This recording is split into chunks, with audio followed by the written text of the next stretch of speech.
Story time about the craziest thing I saw while working at a mental health facility. I work in a mental health facility as a psychiatric technician. My job is to help people with mental health distress by providing emotional support, helping develop positive coping skills, and provide medical attention. Some of the individuals that I treat have severe mental illness, which can lead to violence. One day I was assigned to a patient that I'll never forget. He was on a 24-hour observation because he was self-harming and deemed high risk. He had tried to harm others earlier in the day, so he was locked into a padded room with only a bed, a bathroom, and a tear-proof blanket. I was assigned to watch him for the day from outside of the room to ensure that he wouldn't harm himself until he could be seen by a doctor.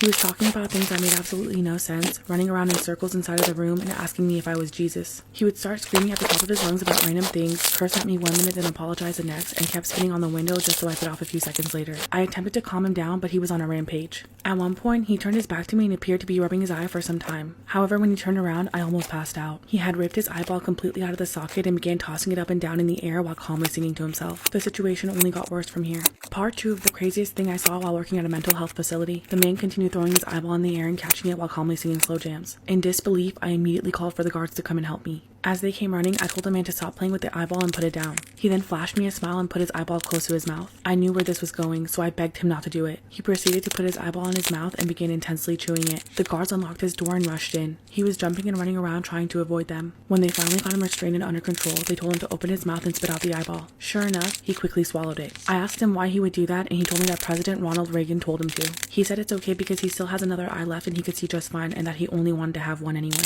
That's when the ambulance arrived to come and take him to the hospital.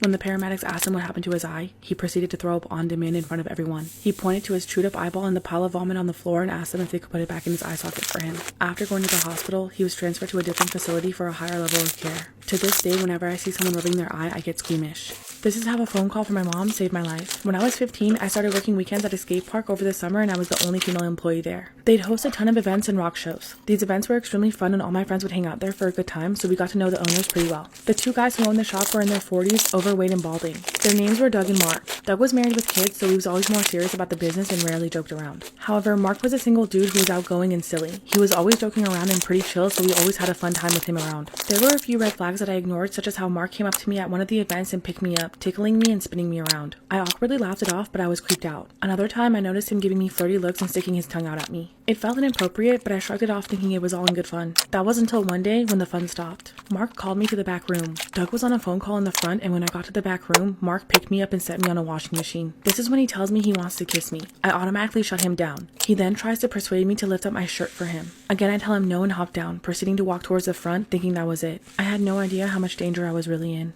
Part 2 of how a phone call from my mom saved my life. Doug opened the door and asked what we were doing, followed by asking if Mark showed me their butterfly collection. I awkwardly said no and walked out. Around 5 o'clock, Doug asked me to go with Mark to run some errands. All I could think about is how awkward the ride was going to be, as we hadn't talked since the incident. Mark drove us to the other side of town to my high school. We pull in the back parking lot on a Saturday. I asked what we were doing there, and he said he was scouting for a new area for a skate park behind the school. He gets out of the car and motioned me to go with him. Then he leads me to an area with dense forest-like woods. He urges me to go with him into the woods, telling me to take his hand to show me the spot. At this point, I'm panicking and debating on making a run for it. That's when my cell phone rings and I quickly answer it. It was my mom, and she asked if she could come pick me up early to go to dinner. With a sense of urgency, I tell her, yes, I'm at the high school, come get me now. I think she heard the fear in my voice because she made it there in 5 minutes. I told Mark my mom was on the way and I had to go, and he seemed pissed. He walked with me to the front and didn't say bye. My mom picked me up, asking if I was okay. I was in shock but said yes. I went straight home and quit that very day. Story time about how I was saved by drag queens. My friend and I had made plans to meet up over the weekend to grab a drink. When I showed up, my friend texted me last minute bailing due to a family emergency. Since I was already downtown, I decided to grab a drink by myself. I take myself out on dates all the time, so I didn't think it was a big deal. While I was walking to the bar, this guy approached me and asked what I was up to for the night. I told him what happened, and he invited me to hang out with him and his friends. I made it clear to him that I wasn't looking for anything other than friendship, and he quickly replied that he respects me. With this, I felt more comfortable and started hanging out with him and his friend group, which was a mix of guys and girls. We all made our way to the bar and started drinking. That's when I befriended another group of people. I introduced both groups to each other and everything seemed to be going great. A few people from the new group came up to me and asked me how long I've known the guy for. I told them that I just met him an hour ago. They gave me a funny look and told me that he's been talking about me like we've known each other forever and are dating. I was a little creeped out, but I thought that maybe he was just drunk. That's when they said he's also been going around the bar talking to random guys about selling me. This is when my heart dropped and I started to panic. I was terrified because I was alone, drunk, and felt like this man had something terrible in store for me. Part 2 of how I was saved by drag queens. When the people from the new group told me that this guy was talking to them about selling me, I was shocked. I stood there for a minute in disbelief as I racked my brain thinking of what to do. I was too drunk to drive home and I was paranoid of everyone around me at this point. When he wasn't paying attention, I slowly made my way out of the bar. I bolted it to my car and decided that I would sleep it off until I sobered up. When I was a few feet away from my car, I hear footsteps running behind me. I glanced back to see the guy from the bar running towards me. Panic jolted through me and I quickly unlocked my car door. I jumped in and locked the doors behind me. He tried to open the door and then started pounding on my driver's side window, threatening me. A few minutes passed, but he wasn't letting up. Suddenly, someone pushes him to the ground and I look up to see that it's a group of drag queens. I thought I was seeing things for a second, but they tell him that they saw everything and if he gets near me again, they're going to rearrange that ugly mug. He stumbles to his feet and sprints off. I think they could tell that I was shaken up because they invited me to come to their show at the bar nearby to calm down. They spent the next couple hours with me as I watched each one perform and made sure that I got home safe by the end of the night. I'll always be thankful to them. Storytime about how a guy I hooked up with posted me on an explicit website. In the summer of 2018, I was a senior in high school and worked at a bike rental shop. I was always kind to the customers, but also careful not to be too friendly. One day, it was a few minutes before closing when this group of college guys came into the shop to rent out some bikes for the week. I gladly helped them with the rental and got all the bikes ready. As I was sizing them up and chatting, all the guys were being really friendly and telling me about all their fun plans. I finished getting their bikes ready, and before they left, they asked me for my Snapchat. I never gave out my personal information to customers, but I let it slide because these guys were so fine. I started talking to them on Snap over the next few days, and one of them caught my eye. His name was Tom, and we just clicked. He was easy to talk to, and he would even come by the shop to say hi every now and then. We were flirting with each other a lot, and he finally asked me to hang out with him. During our first hangout, he invited me back to the rental house where all of them were staying for the week. I spent the night, and we hooked up. The next morning, I left, and throughout the week, we kept messaging each other like normal. Things seemed to be going great until I woke up one morning and saw a heart-dropping text from Tom. Part 2 of how a guy I hooked up with posted me on an explicit website. When I woke up in the morning, I saw a text from Tom. When I read it, my heart dropped and I felt like I was going to pass out. In his text, he said, "Thanks for the content," followed by a link to an explicit website. When we hooked up, he asked if he could record it. I was into that kind of thing, so I agreed and made sure to tell him I didn't want anyone else to see it. When I clicked the link, I saw that he had posted the video on this website and it was already racking up views. I was mortified. I tried to text him and the other guys, but they had already blocked me. To make matters worse, the following week, everyone at my high school found out about the video. I don't know how they got a hold of it, but I'm guessing someone came across it and recognized me. The whole school was sharing it and talking about it, and I was so embarrassed. Then I was called into the principal's office along with the guidance counselor and my parents. I ended up getting my phone taken away for a month, followed by my boss giving me a lecture about why we don't give out personal information to our customers. We contacted the police, but we never heard back from them and it ended up being a dead end. Even though my parents were furious, they were still understanding. Thankfully, we were able to get the video taken down. I never heard from Tom or those guys again.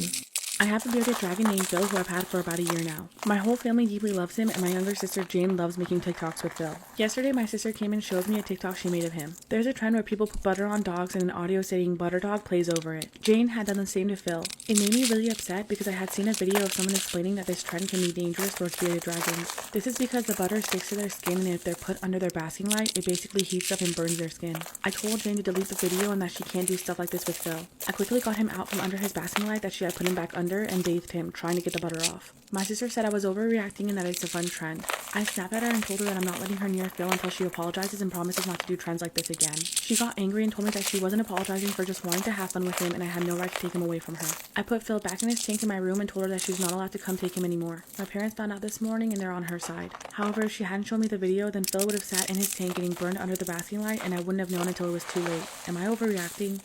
I ordered a lock for Phil's tank and put it on once I got it so that my sister couldn't just get to him. I waited a bit to see if she would apologize, but she didn't. I sat my parents and sister down to go over again why I wasn't allowing her to see Phil and how what she did wasn't okay. I made a slideshow and everything about how putting butter on a bearded dragon was harmful. I told her that I wasn't mad at her for doing it because she didn't know any better, but I was upset over how she reacted. It took a lot of explaining, but after a lot of talking and a little bit of arguing, it seemed like they finally understood. My sister got upset and apologized for how she reacted. It seemed to genuinely upset her after she realized what she did to Phil and what could have happened. My parents also apologized for not taking my side and scolded me for what rules I had set in place. The lock is staying on the tank just in case, but my sister can see him and play with him if she asks me. However, she isn't allowed to make videos with him if I'm not there to watch her do it. She seems a bit irritated but follows the rules. I also got her to take down the video. She ended up making another video about how it was stupid of her to do it in the first place and warned others against it. Phil is okay and playing around as always. Story time about my Hills Have Eyes moment in Texas. I was driving from New Orleans to Oregon. It was just me and my year-old pit bull in a 14-foot U-Haul truck crammed with everything I owned. I was driving on a lonely stretch of highway through central Texas when I realized I hadn't seen a town or exit for a long while. My giant U-Haul was running low on gas and I was starting to freak out. That's when I saw a small town coming up. I gassed up and I'm ready to go, except I cannot for the life of me find my way back to the highway. I circled the town 4 times and I start to get frustrated because I can literally see the highway but I can't get back to it. I decided to go into the gas station and ask the attendant for directions. There's a skinny guy with black hair dangling in front of his eyes that looks like he could use a good wash. When I ask for directions, he's a little rude. He never looked up and kept looking down at the magazine, but gave me directions that didn't sound right at all. He told me to follow a road that would get me to the highway in 17 miles. I was dumbfounded. I point out that I didn't drive that far from the highway to get into town and I can see it from here. He seems annoyed and gives me some explanation about the road curving around that doesn't really make sense. When I got to my car, my body was trembling violently and my heart was racing, seemingly for no reason. I had the most terrible feeling and I didn't know what to do.